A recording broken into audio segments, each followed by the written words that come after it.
آپ کو یہ لگتا ہے کہ انہوں نے غلط کیا ہے، اس کا ایک اور بھی طریقہ تھا، آپ جا کے ان کو انوائٹ کرتے اور ان کو آپ بلاتے، چائے پلاتے اور کہتے کہ جی ہم آپ کے سامنے پروٹیسٹ ریکارڈ کروانا چاہتے ہیں، آپ نے زیادتی کی ہے، آپ کو یہ الفاظ نہیں کہنے چاہیے تھے، وہ ہو سکتا ہے اس کے اوپر اپنی کلیریفیکیشن دے دیتے، اپنے الفاظ واپس لے لیتے، معذرت کر لیتے.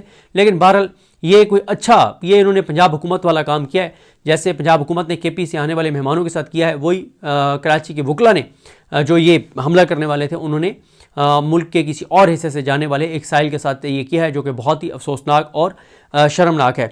اس کے بعد آپ دیکھ رہے ہیں کہ الطاف حسین کے خلاف مصطفیٰ کمال نے ایک بڑی جارحانہ پریس کانفرنس کی ہے، اور اتنی گالیاں آج تک اتنی گالیاں ٹی وی چینلز کے اوپر کسی ایک پریس کانفرنس میں نہیں چلی جتنی اس پریس کانفرنس میں چلی ہیں. وہ کہتے ہیں کہ الطاف حسین ایک بدکار شخص ہے، الطاف حسین ڈرامے باز ہے، الطاف حسین کا ڈی این اے ہی خراب ہے، یہ نطفہ بے تحقیق والا ہے کہ جن کو صبح اٹھ کر بغیر کسی وجہ کے 2 جوتے مار دیں تو پورا دن سیٹ رہتے ہیں.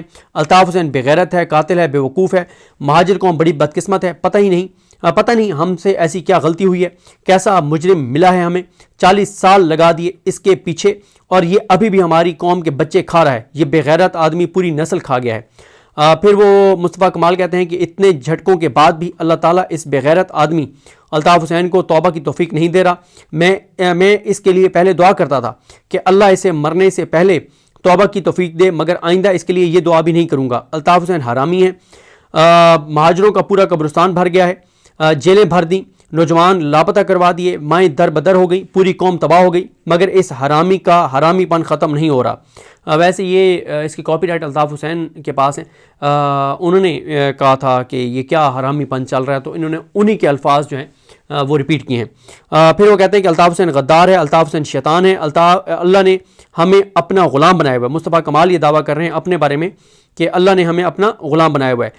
پھر وہ کہتے ہیں کہ جو لوگ آج ہمارے ساتھ نہیں ہیں وہ کل کو ہمارے ساتھ ہوں گے. یہ ایم کیو ایم لندن کی بات ہو رہی ہے، جو کراچی میں ان کے فالوورز، جو لوگ آج ہمارے ساتھ نہیں ہیں وہ کل کو ہمارے ساتھ ہوں گے. پہلے دن تو لوگوں نے پیغمبروں کی بات بھی نہیں مانی تھی، ہم تو گنہگار لوگ ہیں. الطاف حسین کو مناظرے کا چیلنج کرتا ہوں، ثابت کروں گا کہ عمران فاروق کا قاتل یہ بے غیرت ہے.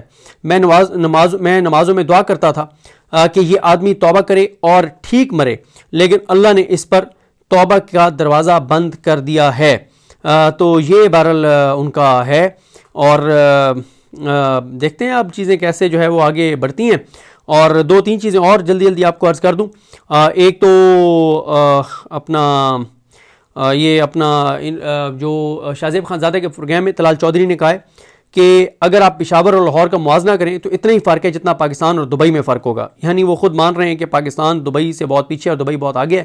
تو بھئی پاکستان پہ 40 سال آپ کی جماعت نے حکمرانی کی، اور دوسرا ویسے بھی پشاور کا لاہور سے کمپیریزن اس لیے نہیں بنتا کہ پشاور کے فیصلے کبھی لاہور کے فیصلے کبھی جو ہے وہ کے پی میں بیٹھے ہوئے نے نہیں کیے، جو بارڈر کے پرلی سائڈ پہ بھارت کے حوالے سے، لیکن پنجاب والے اسلام آباد میں بیٹھ کے اور افغان پالیسی بھی ڈیسائیڈ کرتے ہیں، کے پی کی پالیسی بھی ڈیسائیڈ کرتے ہیں، اور اس کی وجہ سے بیک لیش آتا ہے کے پی میں.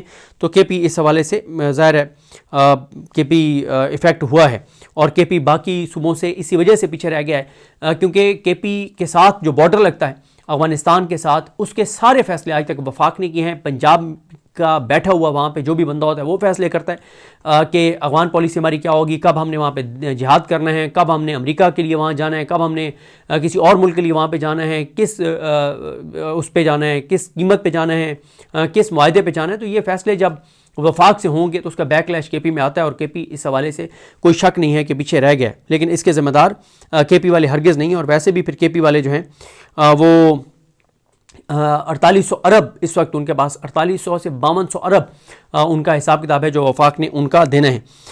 منیر فاروق کہتے ہیں کہ اگلے 2 سے 3 مہینوں میں جی ایچ کو حملہ کیس میں عمران خان کو سزا ہو جائے گی.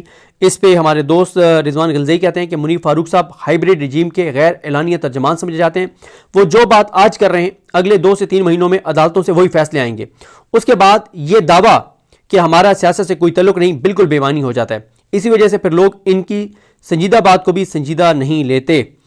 تو بہرحال ایک اور آخری بات، حسن ایوب صاحب وہ بھی ایک اسپوکس پرسن ہے اس وقت جو ریاست پاکستان ہے اس کے، وہ کہتے ہیں کہ 1.5 سال میں زر مبادلہ کے ذخائر $60 ارب تک چلے جائیں گے، اور یہ جناب انہوں نے کہا ہے کہ فیلڈ مارشل جو ہیں وہ مکمل تعاون کریں گے. وزیر اعظم اور معاشی ٹیم کو بھی بتا دیا گیا. تو اس پہ پھر ثناء اللہ خان صاحب یہ کہتے ہیں, جو جرنلسٹ ہیں, وہ کہتے ہیں کہ اللہ کرے ایسا ہو جائے, مگر یہ کہاں سے آئیں گے؟ ایکسپورٹ مسلسل گر رہی ہے, انویسٹمنٹ ہو نہیں رہی. اس وقت جو زر مبادلہ ہے اس میں چین, سعودی عرب اور یو اے ای کے 12 ارب ڈالر سے زائد ڈپازٹ ہیں جو واپس بھی کرنے ہیں. تو پھر بھائی اتنے ڈالر کہاں سے آئیں گے؟ یہ کہنا ہے ان کا اپنا ثناء اللہ خان صاحب کا. اور بلکہ آخری خبر ایک اور آپ کو شیئر کر دوں کہ یہ اب آپ ذرا شہباز سپیڈ کو دیکھ لیں کہ ایک طرف حسن ایوب صاحب کیا دعوے کر رہے ہیں اور دوسری طرف ایک لیٹر لکھا گیا وزیر اعظم کو. یہ لیٹر کس نے لکھا ہے اور اس لیٹر میں کیا ہے یہ ذرا سن لیں. یہ مشتاق گھمن صاحب کی خبر ہے. پاکستان ٹیکسٹائل کونسل نے وزیر اعظم شہباز شریف سے پرزور مطالبہ کیا ہے کہ ملک میں ایکسپورٹ ایمرجنسی نافذ کی جائے اور ٹیکسٹائل شعبے کے دیرینہ مسائل حل کیے جائیں. کونسل نے خبردار کیا ہے کہ برآمدی مسابقت میں مسلسل کمی, بڑھتی ہوئی لاگت, ٹیکسز کے نظام میں بگاڑ اور توانائی کی قیمتوں میں عدم توازن نے برآمد کنندگان ایکسپورٹرز کو تباہی کے دہانے پر پہنچا دیا ہے. وزیر اعظم کے نام لکھے گئے ایک خط میں پی ٹی سی کے چیئرمین فواد انور نے بیرونی تجارت کے تیزی سے گرتے ہوئے اعداد و شمار اور صورتحال پر روشنی ڈالی ہے. انہوں نے خبردار کیا ہے کہ یہ صورتحال ملکی معاشی استحکام, صنعتوں کے تسلسل اور روزگار کے لیے ایک سنگین خطرہ بن چکی ہے. اب آپ فگر سنیں. انہوں نے نشاندہی کیا کہ نومبر 2025 کے دوران ملکی برآمدات میں سالانہ بنیادوں پر 14% سے زائد کی کمی ہوئی ہے, جو مسلسل چوتھے ماہ کی کمی کو ظاہر کرتی ہے. مالی سال 2026 کے پہلے 6 ماہ یعنی جولائی تا نومبر کے دوران پہلے 5 ماہ جولائی تا نومبر کے دوران برآمدات گزشتہ سال کے 13.7 ارب ڈالر کے مقابلے میں کم ہو کر 12.8 ارب ڈالر رہ گئی ہیں. یعنی پچھلے جو 5 ماہ تھے مالی سال کے اس کے مقابلے میں اس سال ایکسپورٹس گر گئی ہیں, جبکہ درآمدات بڑھ کر 28 ارب ڈالر سے تجاوز کر گئی ہیں. نتیجتاً محض 5 ماہ میں تجارتی خسارہ تیزی سے بڑھ کر تقریباً 15.5 ارب ڈالر تک پہنچ گیا ہے, جس میں صرف نومبر کے مہینے میں 2.86 ارب ڈالر کا خسارہ ریکارڈ کیا گیا ہے, جو کہ گزشتہ سال کے مقابلے میں 33% زیادہ ہے.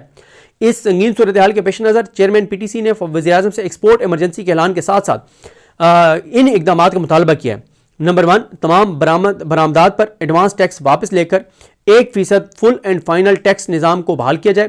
سالانہ بنیادوں پر 10% سے زائد برآمدی ترقی دکھانے والے برآمد کنندگان کے لیے یہ 1% ٹیکس بھی معاف کر دیا جائے.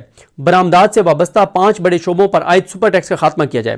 برآمدی شعبوں کے لیے گیس لیوی کو فوری طور پر ختم کیا جائے اور گیس کی قیمت 26 روپے فی MMBTU جبکہ بجلی کے نرخ 24 روپے فی یونٹ مقرر کیے جائیں, خواہ وہ کیپٹیو کنیکشنز ہوں یا گریڈ سپلائی. کھاد کے شعبے کے لیے گیس کی قیمتوں کو منطقی بنایا جائے اور قیمتوں میں اضافے کو روکنے کے لیے حد مقرر کی جائے, کیونکہ یہ شعبہ غیر معمولی منافع کما کر گیس کی مارکیٹ کو بگاڑ رہا ہے.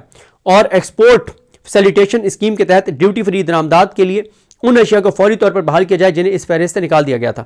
انہوں نے وزیر اعظم سے یہ بھی درخواست کیا ہے کہ کپاس کے لیکیجز کو دور کرنے کے لیے سخت کارروائی کی جائے یا کپاس کو GST سے مستثنا قرار دیا جائے تاکہ تقریباً 2 ملین بیل دوبارہ دستاویزی معیشت میں لائی جا سکیں. علاوہ ازیں انہوں نے برآمد کنندگان کے لیے جو ہے وہ EOBI کے خاتمے کا بھی مطالبہ کیا. مزید برآں چیئرمین پی ٹی سی نے وزیر اعظم سے درخواست کیا کہ وہ بینکوں کو اسٹیٹ بینک کے ذریعے ہدایت کریں کہ وہ کم از کم 50% قرضہ جات نجی شعبے کے لیے مختص کریں.